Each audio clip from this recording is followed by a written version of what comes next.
think it's okay. Oh. Good morning, everyone. Morning, guys. Ayan, nagpapakulo ako ng ng ginger. Ginger kasi patry kong painumin si husband ng ginger ginger tea. Ginger tea. Yung lang kasi meron siyang sipon tsaka ubo. So, itry ko siyang painumin ng ginger with honey and lemon sana. Meron pa kaming lemon. Do we still have lemon? Yeah, no, whole lemon. Yeah? Check in the fridge. Oh, okay. Ginger, lemon. Where is the honey? Honey, it's from pasta. Yeah. I'm not sure if it's okay. Can you smell it if it smells funny?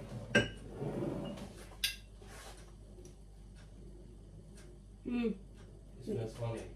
No, the smell is like this. For the original. This is the original, what do you call that? Original, organic, organic na pala guys. Organic na honey from Philippines. Ayan. Galing sa bundok namin. So, lagyan ko siya ng honey with lemon. Ito natutunan ko to sa sister ko. Kasi dati doon sa Muscat, pag ako'y masama yung pakiramdam, ito yung pinapainom niya sa akin dati. Honey, ginger, tsaka lemon. Effective naman siya. So, gusto ko yung patry kay husband. So, lagyan natin ng lemon. It's good that we still have lemon, no? Ng lemon kay husband. Ito, lemon guys. Lagyan natin ng lemon. Effective kasi to guys kasi na-try ko na to nung nasa Muscat kami. Kasi si Grace, ito lagi yung pinapainom niya sa akin pag pag pupunta ko sa kanila na masama yung pakiramdam ko. Ito yung pinapainom niya sa akin. Ginger, boiled ginger. Maganda talaga to sa katawan. Tsaka kahit wala kang ubo guys or sipon, pwede kang uminom ng ganito. Kasi maganda rin sa katawan to eh.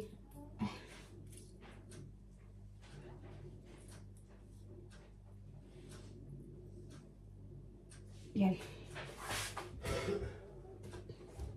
Then, lagyan natin yung binol kong may ginger. Ginger dito na binol ko. Marami to. So, pwede niyang inumin to ng ilang cups to.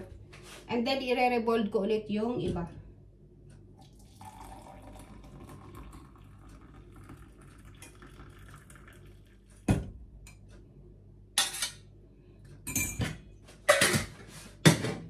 So, yun. And then, patikim natin kay Mr. Lemon, ginger, and honey. Can you try if you like it?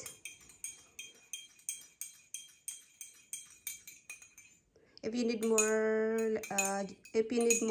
what do you call that? Honey, then I'll put. No, I don't think. Huh? I don't. Try it. It's hot honey. From the spoon. From the spoon ba? Little. So that I know if I will put more honey. Oh, it's good. It's fresh. Refreshing. Very good. Masarap? It's okay. So, yan guys. Dahil, sabi ko kay Mister, Christmas na sa amin. Kasi di ba sa atin sa Pilipinas, pag September, nagde-decorate na tayo. So, sabi ko kay Mister, mag-ano na tayo ng pang Christmas. Sabi niya wag pa daw. Kaya lang na ano siguro siya sa akin naawa. Kasi lagi ko inaano na Christmas na. So nilabas niya yung sa storeroom. Nilabas niya yung mga Christmas decor niya. So mayroon siyang Santa dito. Lilinisan ko lang kasi matagal na si Santa doon sa storeroom. Wawa naman si Santa. Ayun si Santa niya. Oy. It's cute, Santa! Oh my God! Ayan si Santa niya, guys. Cute ng mata. Blue na blue din yung mata. O, tingnan nyo. I like the eyes of Santa's blue. And then, tingnan natin kung anong laman ng box niya na to. Kasi sabi niya, check daw kung anong mga laman. So, si Santa lilinisan natin yan, guys. Kasi medyo, ano siya, ibabacuum ko to para matanggal yung mga dust niya. Yan. So, buksan natin kung ano yung laman ng box.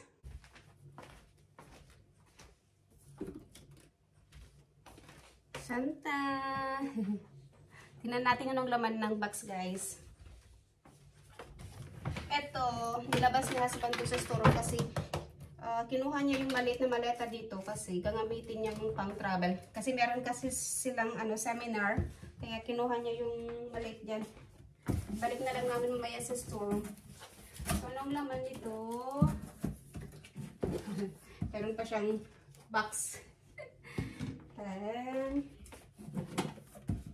Oy, meron din siya. This is so cute. Ang cute naman nito.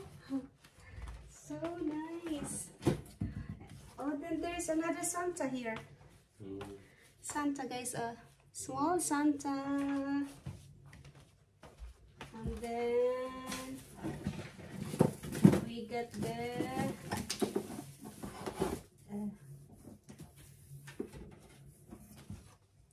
another Santa. We have Santa.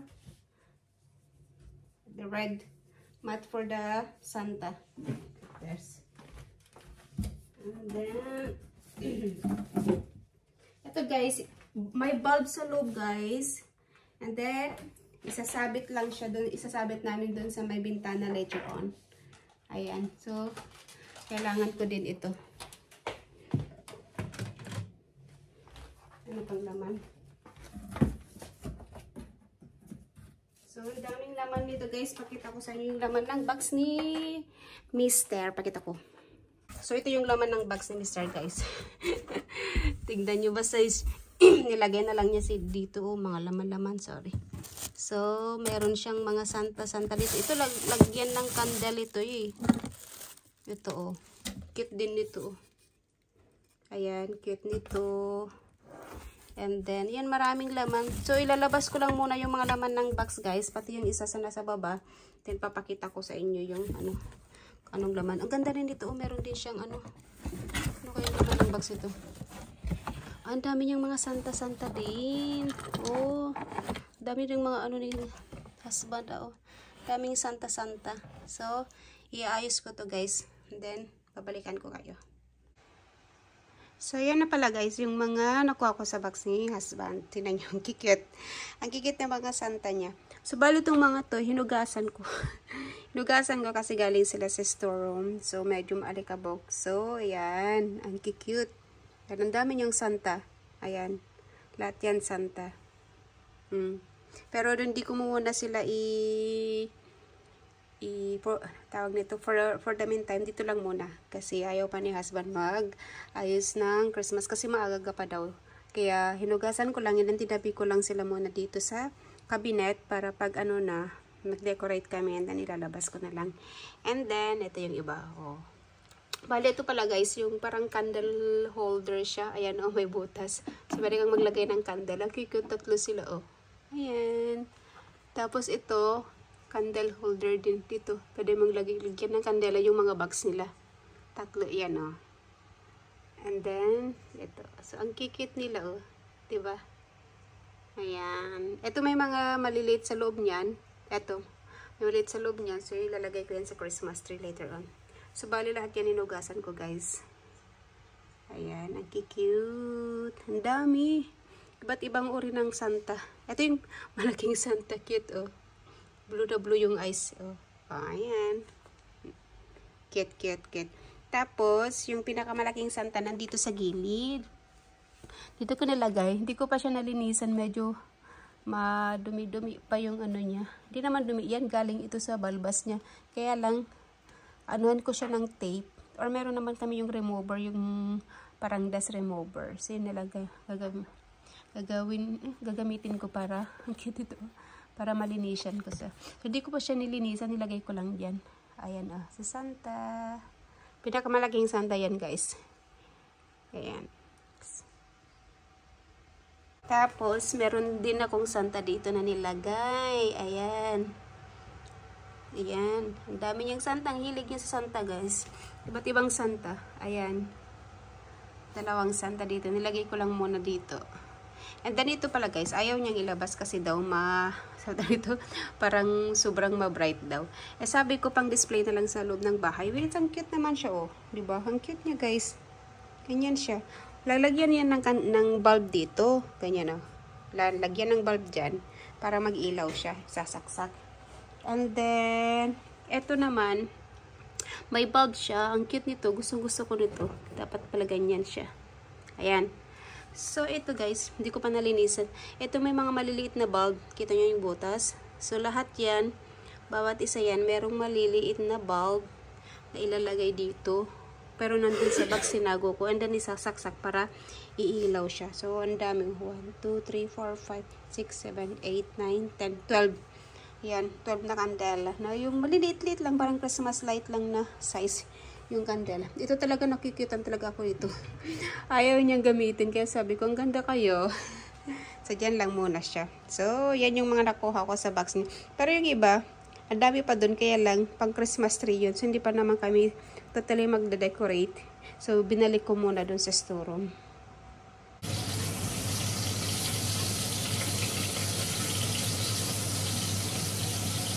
Yan guys, lunch time. So, magluluto ako ngayon ng ulam namin. Luto ako ng ginataang chicken. Kasi meron akong nakitang yung coconut milk. Parang coconut milk siya. Parang medyo siya may pagka-paste. Yan, dun sa cabinet ni husband. Ayan. And then, kaya sabi ko magluto ako ng chicken na with coconut milk. Then, ito yung chicken. And then, may carrots ako dito. And then, yung patatas. Tapos, kanina, pinakulan ko na yung manok para mas madaling maluto. And then, habang pinapakulan ko itong manok guys, nilagay ko pati yung patatas, kaka yung carrots para sabay-sabay silang maluto. Para mas madaling lutuin yung patatas ngayon. And then, after that, yung cubes niya guys, yung chicken cubes na yung pinagpakulan, ayan, para isasahog ko din. So, yun yung lunch namin ngayon. So, lalagay ko na yung chicken. Piprito rin ulit natin yung chicken guys. Kunti. And then, ilagay natin yung cubes. Para mas masarap siya.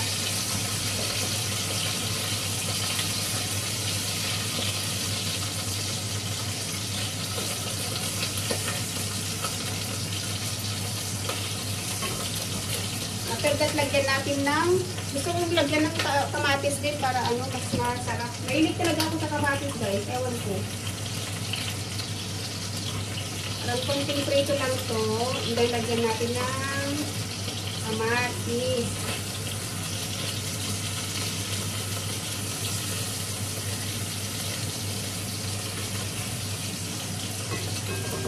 Yan, then lagyan natin to. Siguro ilang kunti lang nang nilagay ko. Kunti lang.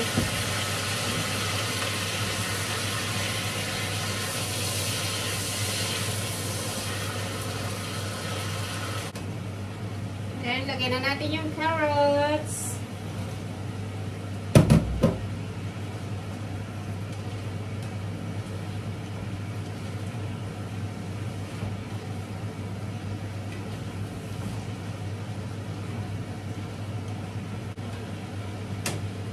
Then, yung patatas, guys.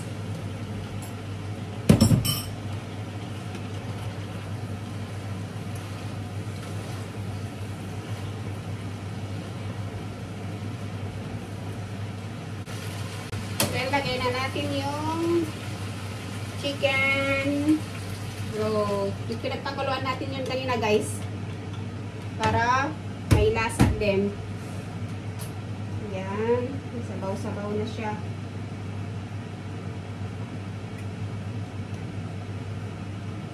And then, ilagay na natin yung tong coconut milk.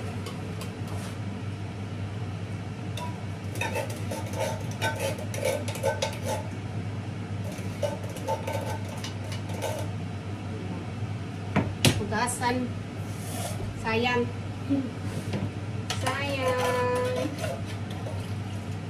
Yan guys. Pati ito, sayang. Hindi lang naman. Kasi ang dami pang laman sa loob kasi nasasayangan ako eh. Yun. Ayan, so pakuluan lang natin to. Antayin lang natin mag-settle yung coconut. And then, tapos na, kakain na kami mamaya. See, is hangin. Hi guys. Dinner is done. Tapos na, dinner is done.